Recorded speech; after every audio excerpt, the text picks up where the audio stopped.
I thought I was in good shape, but I wasn't. Cardio wise, it's a different beast, right? Like you don't have to look a certain way. In fact, if anything, the more muscle you have, it's kind of goes against what you want in the boxing ring, right? So as you're getting up there and you're starting to throw punches and you're getting exhausted and your adrenaline's up, that cardio is what you need. The more muscle mass you have, it doesn't help you. It doesn't do you any favors. So tons of cardio. And I thought I was in good shape until I started training and realized, man, I need to work on my cardio.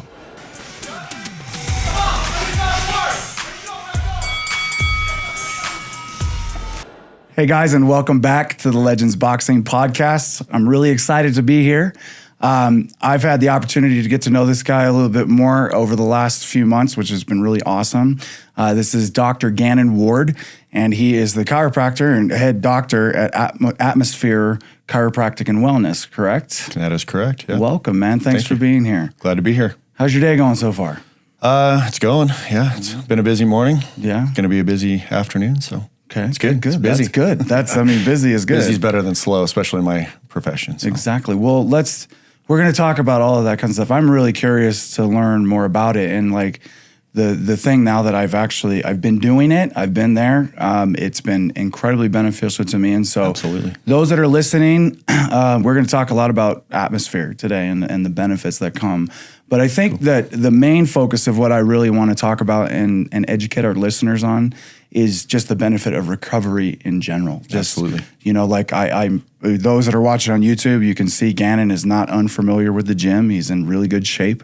So I'm sure recovery is a huge part of your fitness journey, correct? Daily, yeah, And absolutely. talk to us a little bit about kind of like just your fitness journey, what you do, kind of like. First, introduce yourself. Tell us a little bit about you, background, where are you from, that stuff. Yeah, so my name is Gannon Ward. I am originally from Idaho. Grew up in Twin Falls, Idaho, and I lived in Calgary, Alberta for about 20 years. Went to chiropractic school. I went to undergrad at the University of Calgary and then chiropractic school in Portland, Oregon. Okay. And so I've been out of school now coming up on 16 years.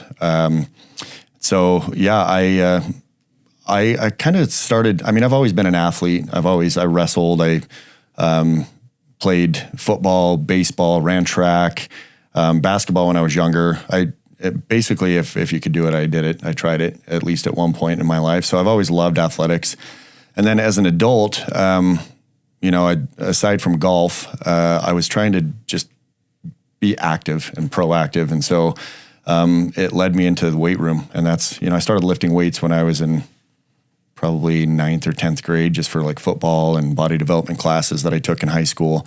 And then all through undergrad, I was lifting weights, and I didn't really take it seriously until I kind of had a health scare about, what was it? It was right around the time that my son was born. So that would have been 2015. So I was told I was pre-diabetic. I was sleeping like garbage, just wasn't doing real well. And I was busy with work and stressed. And when you own your own business and you run your own business, stress is just part of it. And so my health kind of took a back seat, so to speak, and I was just focused on my career and growing my business. And I ended up, like I say, I wasn't sleeping well. I felt like garbage all the time. I was overweight. I went and talked to my doctor, and she did some blood work on me, and turns out I was pre-diabetic and on the verge of being diabetic. And so that was a concern because my dad is diabetic.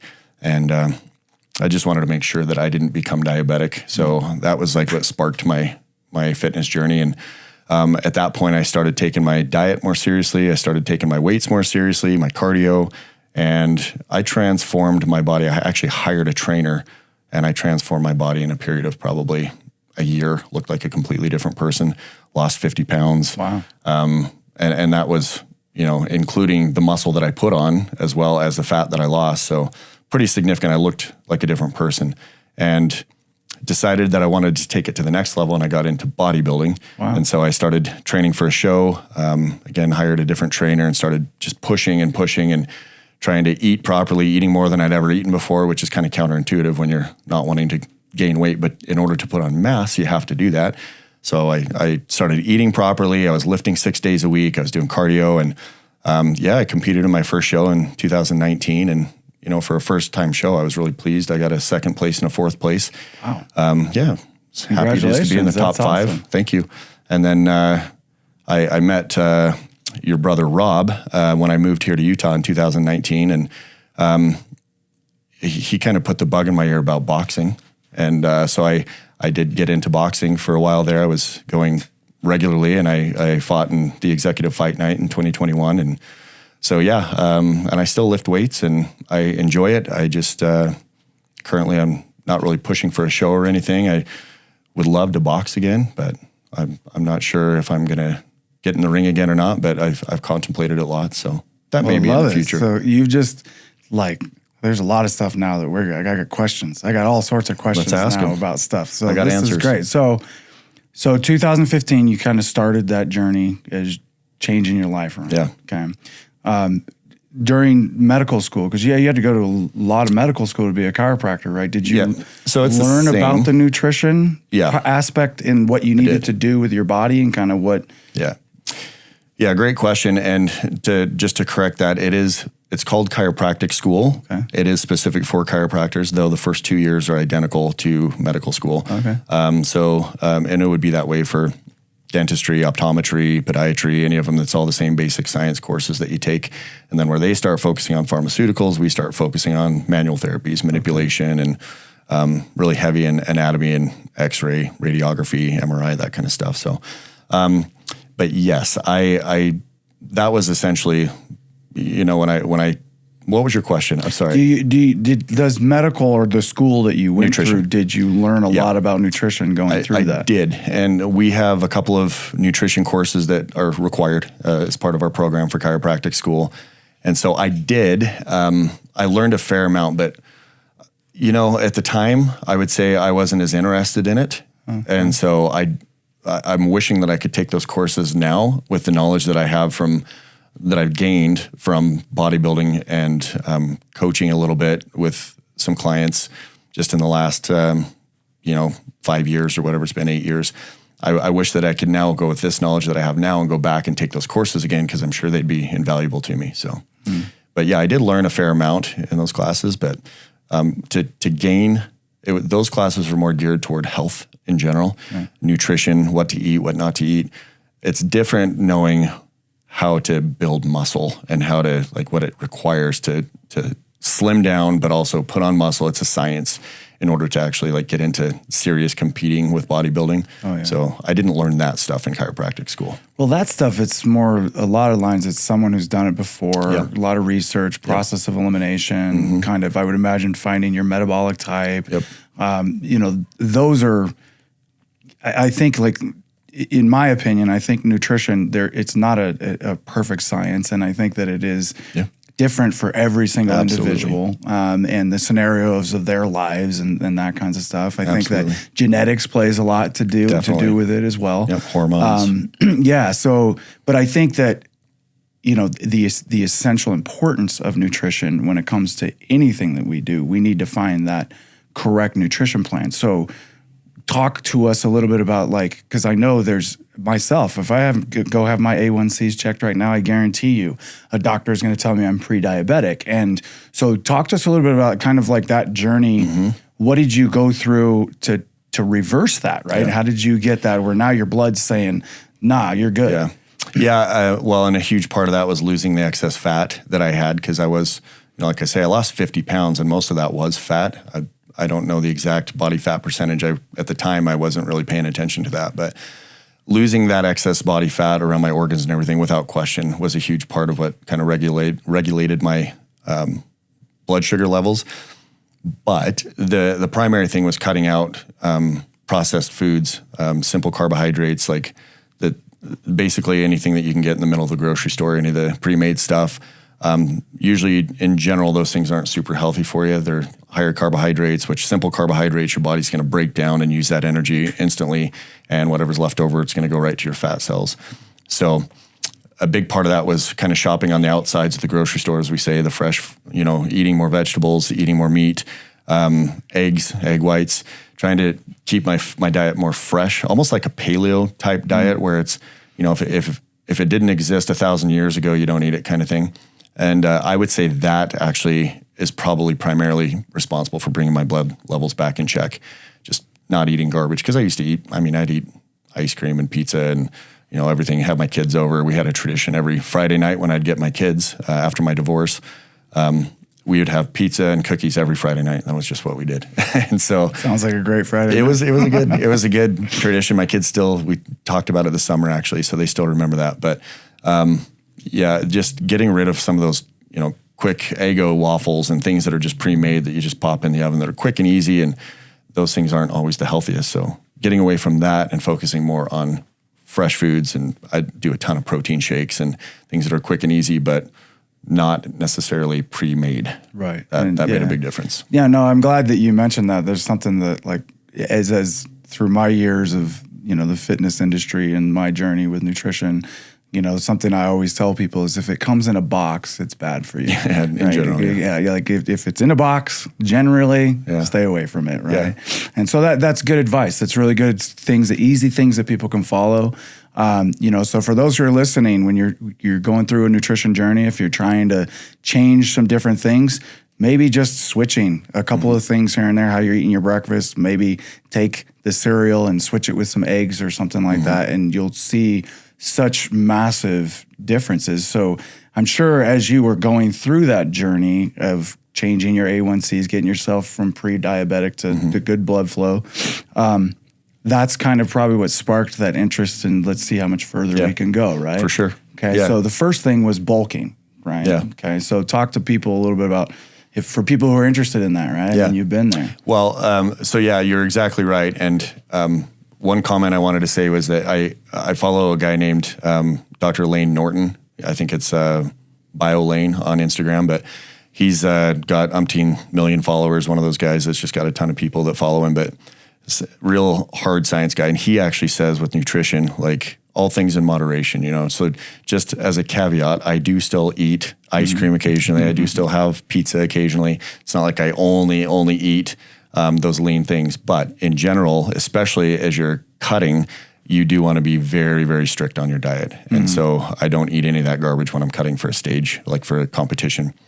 And I would say bulking, the funny thing is, you mentioned this, as I shrunk down from just cardio and kind of started lifting weights, but it was primarily cardio and diet that really made me lose that initial, I think it was 48 pounds that I lost in like 6 or 8 months. That is like, I looked at myself, I'm like, man, I look good. I'm looking good, but I don't look like I want to look. So that's where kind of it hit me that I wanted to actually look like I was in shape too. Like, so admittedly, a lot of that is just an aesthetic thing, pride. I didn't want to just look healthy. I wanted to look good. I wanted people to look at me and think, that guy looks good. And so, approaching my late 30s at the time, I hired a coach, and I didn't know, like I say, I knew, I needed to be in a calorie surplus, but I didn't know how to do it, what to eat. And so I hired a coach, and my coach told me exactly what to eat. He gave me a few options, but exactly how many times per day to eat, what to eat each meal, gave me a few options for each meal, but essentially a protein, a fat, and a carb for all meals as I was eating. I think, I don't remember my initial diet, but I do know that it was more than I wanted to eat. I was eating so many calories, and it was hard. I remember sitting in my back office at my clinic in Canada where I was living at the time. I had all these pre-made meals in Tupperware, and I was just jamming it down between patients, and I was like heavy breathing and sweating, I'm like, man, I still have a few more bites. And it's a lot to put on weight. And then on top of that, you have to really push yourself in the gym. You want to go to failure every set that you're doing. So let's say you're, doing a bench press or something, or incline press. You're wanting to really focus on form, squeezing those muscles and making it so you can't push it again if you want to. That's what we call going to failure. And so that is required in order to fatigue those muscles enough that they are demanding now, they have that metabolism boosted and they're demanding the calories. So then what you're eating is going to those muscles instead of just storing because you're not using it, right? So as you're pushing those muscles and tearing the muscles down, anything that you're eating is going to go directly into those muscle cells that are needing that energy. And so that's something that I didn't understand before either. When you eat matters to an extent. When you're bulking, you want to make sure that, as I said, you want to be in a surplus.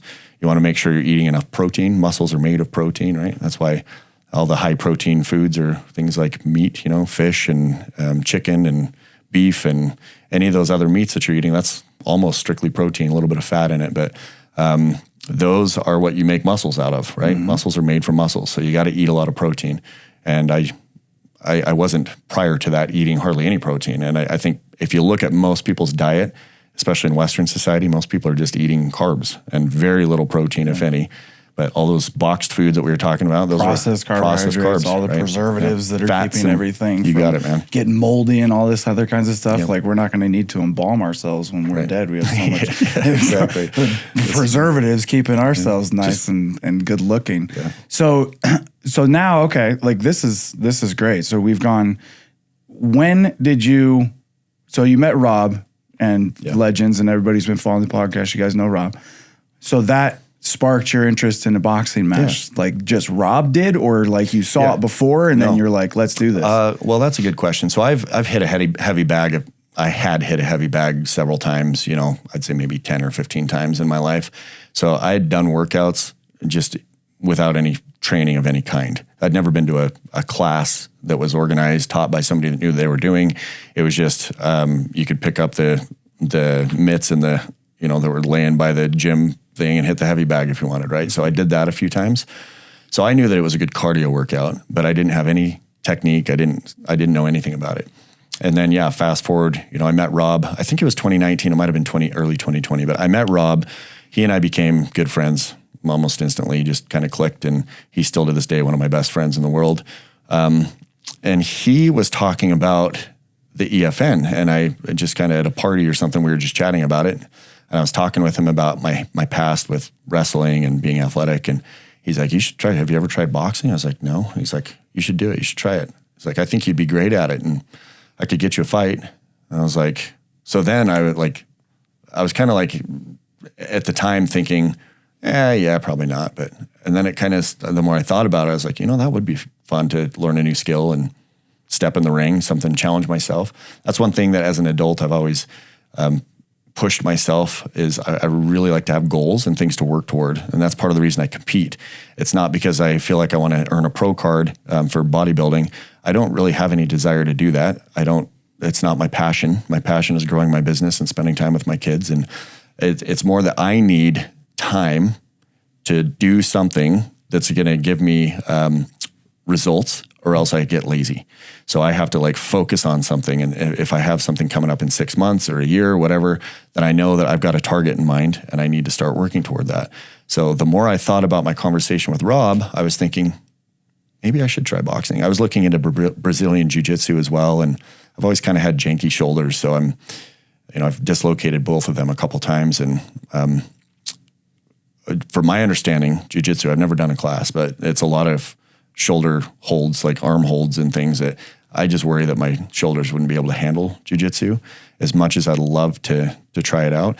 But boxing, I figured I could probably manage that. And so that's kind of what sparked the interest. And then I ended up signing up. I saw Rob had posted something on Facebook for EFN, executive fight night and application. So I filled one out and I texted him and I said, hey, I just filled out an application. He's like, I got you. So the rest is history. It's awesome.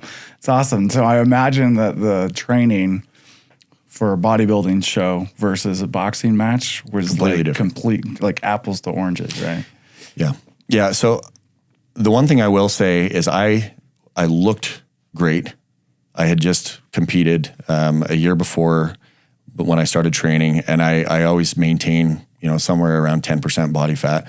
10% or less. When I'm on stage, it's about 3%, so 3 to 4%. So I get really lean for stage, but you don't keep that. That's like, when you see the bodybuilders on stage, that's maybe 2 or 3 days that they look that good. And then the rest of the time, maybe a month or so that they look like you can tell that they're bodybuilders. But outside of that, they usually look like I look, where, you have a layer of fat over top, you're bulking, so you're eating more calories and it has to store somewhere. So if I have my shirt off, I still look okay, but I don't look like I looked when I'm on stage, right? Even in April earlier this year. It's not really healthy to walk around It's not 3% body fat. It's not at all. No, dude, because your body, you use that fat to make hormones. Right. And so your hormones can get all out of whack. And I see that happen all the time with women, especially.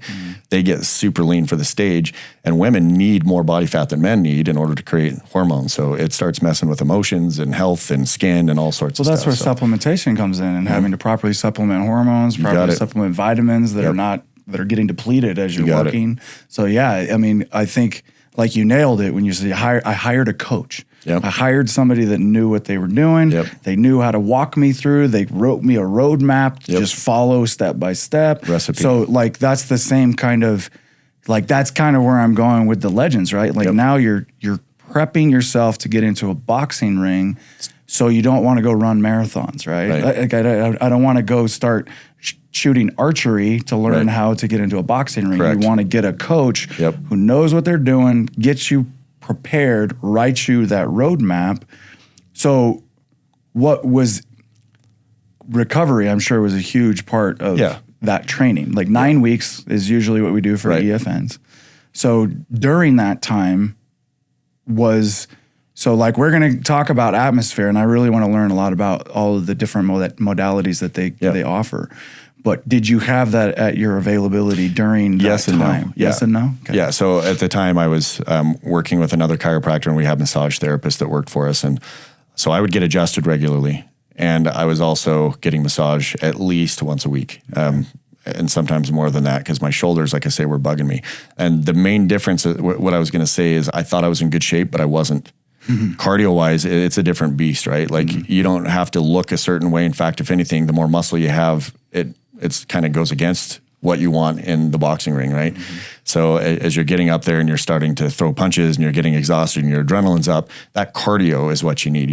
The more muscle mass you have, it doesn't help you. It doesn't do you any favors.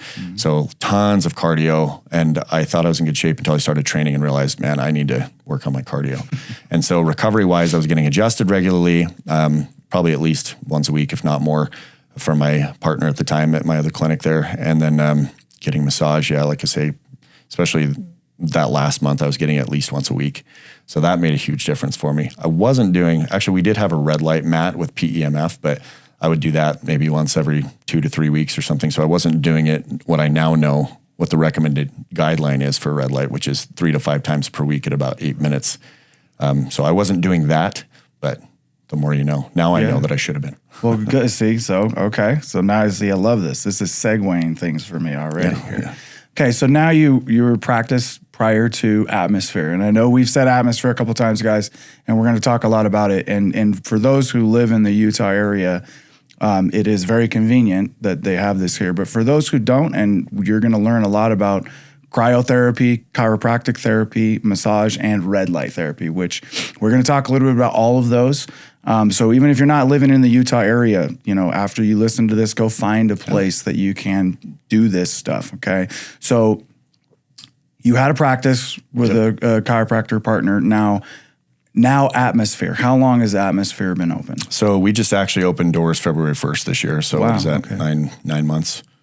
I thought it was longer than that. Feels longer than that. Not to me. But yeah, no, that's really cool. 9 months, and he's got a really busy day. So that's good. That's good things. Yeah.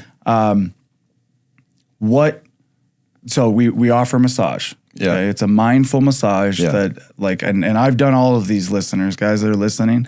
I've done the whole thing, and I actually really love it. And just a really quick side story about me is I have PTSD about freezing from a childhood incident when I was actually thrown in a meat locker freezer and was told to chip ice off the ground for hours. And it was in 110 degree weather outside. So leaving and it was bad. I almost died when I was a kid. So going into the cryo chamber and being in there and lasting for the 3 minutes was like a huge accomplishment for me. So it was so awesome. I felt amazing. But what I felt even more was how the benefits of it just right afterwards, right? Like a lot of people say that. Yeah, it was great. Like it was this endorphin rush. Like I was like, holy crap, I kind of felt the rest of the day like I could kind of conquer the world. Like it was kind of cool. Yeah. But I'm going to let him do most of the talking, but like I'm really excited about it because I have experienced all four of what you offer, and I have experienced the benefits behind them. So Atmosphere Chiropractic and Wellness offers red light therapy, chiropractic therapy, massage therapy, and cryogenic freezing. So let's talk about the mindful massage. What kind of expectations when you do that? Yeah, so currently we're actually, as of this week, we have Thai massage, which a lot of people know traditional massage. Thai massage is very similar to that, and then it's deep pressure, but you do keep your clothes on for it. And I like to describe it more as like assisted stretching. So a lot of the stretch labs and places like that are around, that's more along the lines of what it is. So deep pressure. So our therapist is Laura, and she was actually trained in Thailand for Thai massage. Wow. Yeah, her husband's a Marine. They were stationed over there, so she took the course while she was living over in that area. But it's essentially like I say, the best way to describe it is like it's a deep pressure stretch, assisted stretch, and usually 15 minutes to 30 minutes is all a person needs for that. It's not like your traditional massage, which I also love and advocate for, where you strip down to your underwear, you lay under the sheet, they're using oils, and they strip through your muscles. That's hugely beneficial as well. What Laura does is a very quick stretch, so you walk away from it feeling like I don't remember my massage therapist really stretching me out typically. It's maybe happened once or twice, but all the ones that I've employed over the years, they usually don't do that. That's really what you're getting when you come in. Is it's a deep pressure where she'll hold pressure and then assist you with stretching. So if it's your neck, might hold pressure down here and pull your head over. She can do the same thing with low back, leg, arms, whatever.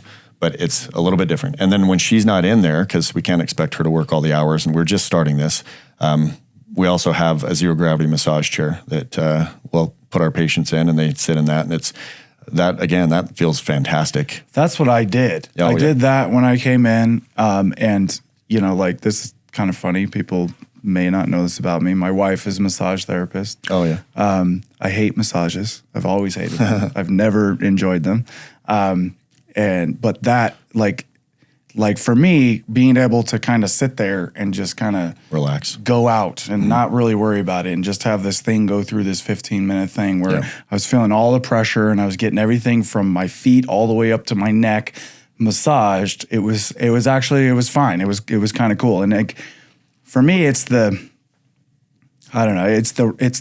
rubbing and the hands all over me and all this other kind of stuff. Like, I'm just not a fan of that. And you're not alone. There's a lot of people. I hear there's more people not like me, but there are people out there like me. You're a minority, but the chair, it's not a bunch of hands rubbing all over you, and you're not greasy and you're not oily. And so it was actually really nice to do that.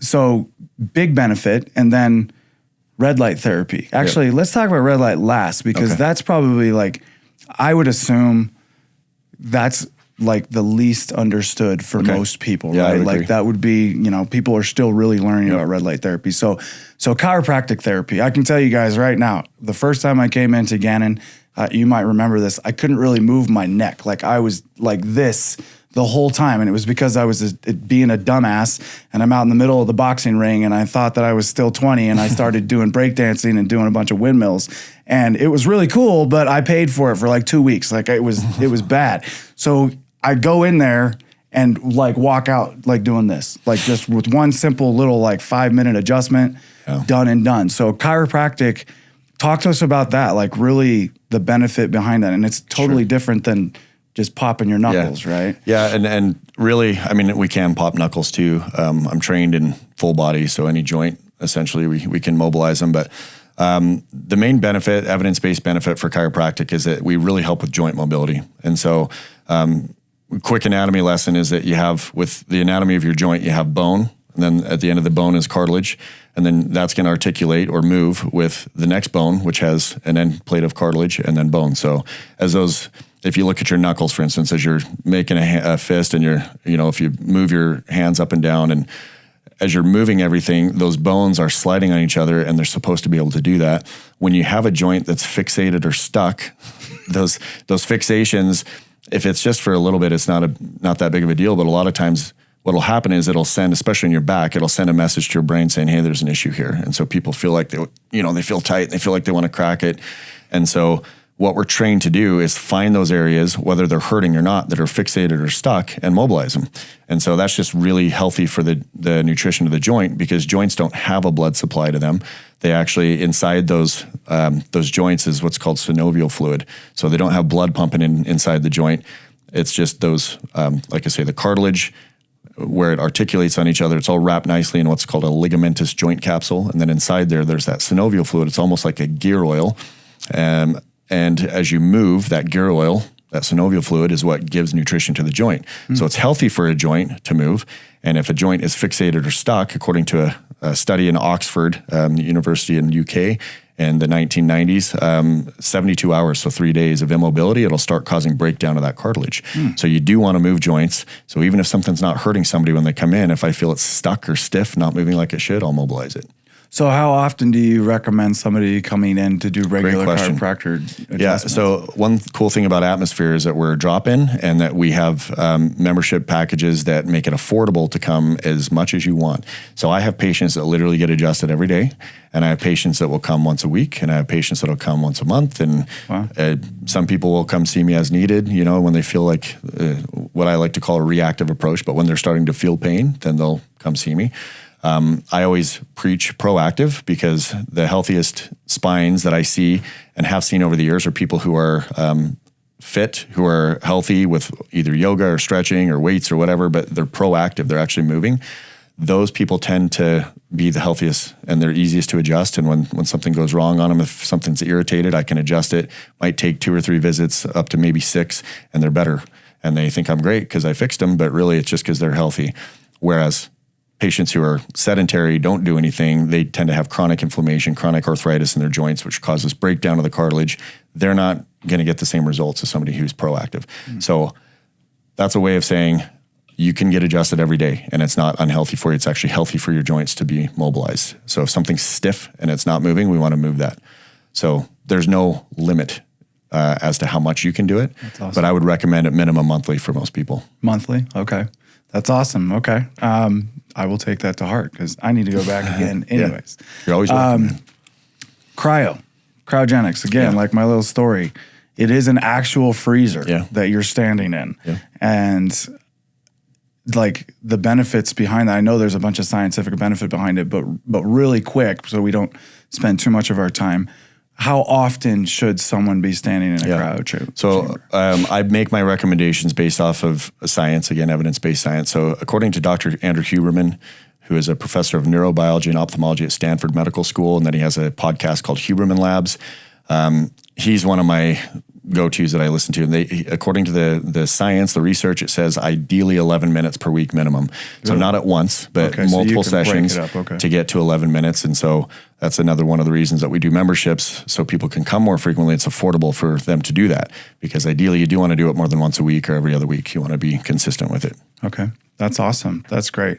And it is beneficial, guys. I can tell you, I still have PTSD about it. I still worry about it. I get anxiety going in. You've done great every time you've done it. But I still will do it. Yes. I'll go back and do it again because of like what I'm getting afterwards, right? The benefit afterwards is amazing. And then the number one thing for me that I had known about a little bit prior to coming in, I learned a lot more about it. I love not having to take my personal red light at home and move it all over the place and be able to sit in a full bed and just have your whole body red lighting.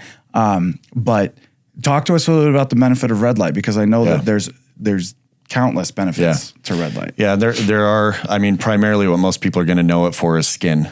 A lot of spas and dermatologists will use it because it's really good for skin, for wrinkles, for helping with scar tissue, clearing up acne. So there's tons of benefits to it for that.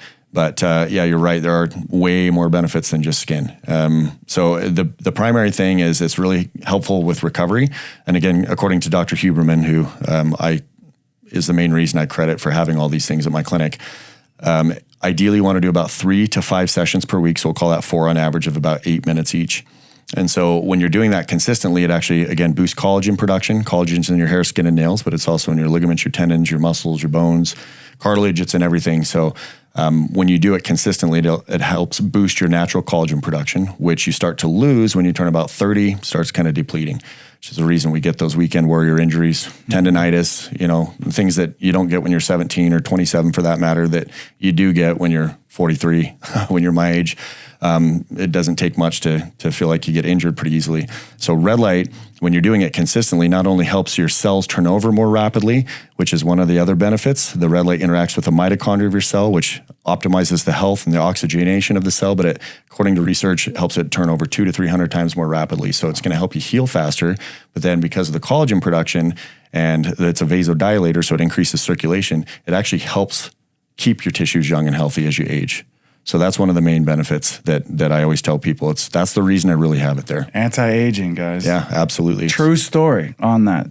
Okay, and this is one of the other reasons that I was a believer in red light beforehand. Like my wife, she's been like, you guys would love it. Just you two sitting in a room together talking your stuff, you guys would just be there for hours. And she's been doing this, like she made the commitment to being healthy when she was like 14 years old. So she's been just doing this her whole life. Cool, good for her. And so she educates me all the time. And I'm hearing this stuff and I love listening to her. And, she's talking to me about this red light, and me and my skeptic mind, I'm always like, yeah, sure, whatever. One day, we're getting ready to go out to dinner with a bunch of friends.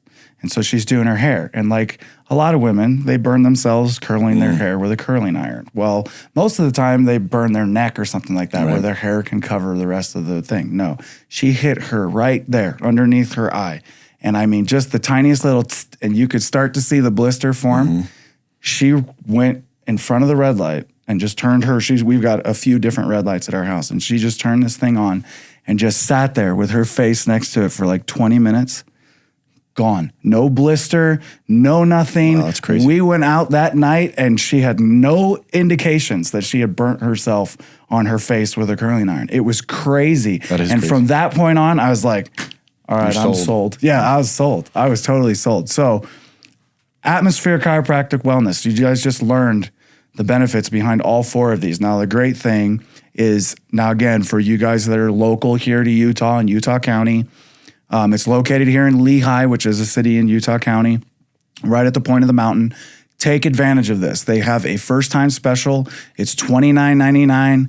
Come in, you get all four of those treatments. Walk-ins are available. They accept appointments. Like, you couldn't make this more convenient to have a path to recovery, right? And so my concern, like if I wanted to fight again, my concern is am I going to be okay after a hard day of training? Like, am I going to be able to wake up and feel okay to train the next day and the next day and the next day? Because I need to be in fight shape. And just like you, I need to have purpose for why I'm training. Like, what am I training? Like, if I'm just showing up to the gym and just working out without purpose behind it, then it's not as motivating for me to do. So getting in, and now I know these four types of places, like just coming to one place and being able to have all four of these things that are 100% focused around my recovery and how good I'm going to feel the next day to keep on going. It's a huge benefit to all of you athletes. So again, if you're listening to this, you're not in the Utah area, I promise you there's something in your area that will offer all of these different same types of things. So real quick, before we go, I do appreciate you coming in. This has been so great. Are you planning on fighting in the future? Because I heard through the grapevine, like this last October 6th, we had an alternate. Like there was somebody that you could have fought. I was so close. It was so tempting, and it took me about 2 days to talk myself out of it. If I wasn't building Atmosphere and like focused on that so much right now, I probably would have done it.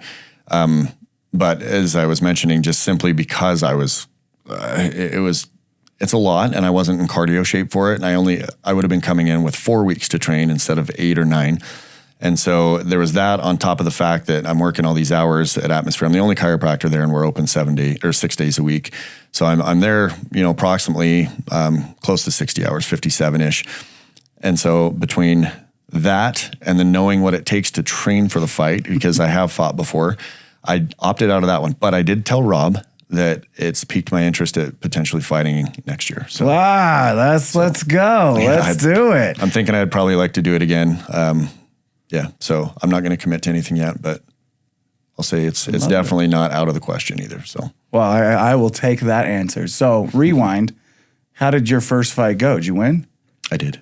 Congratulations. It was great. Look at that. Got I another loved W. it. It was fun. So good. Well, we're gonna hope for next year. What do you think of my varsity crew? I love that, man. Isn't this great. cool?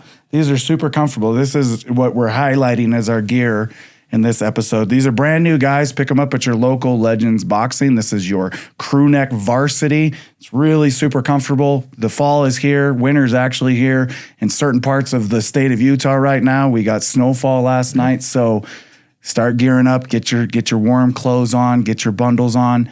Gannon, thank you so much for being here. I Thanks for appreciate having me, you. man. Appreciate it.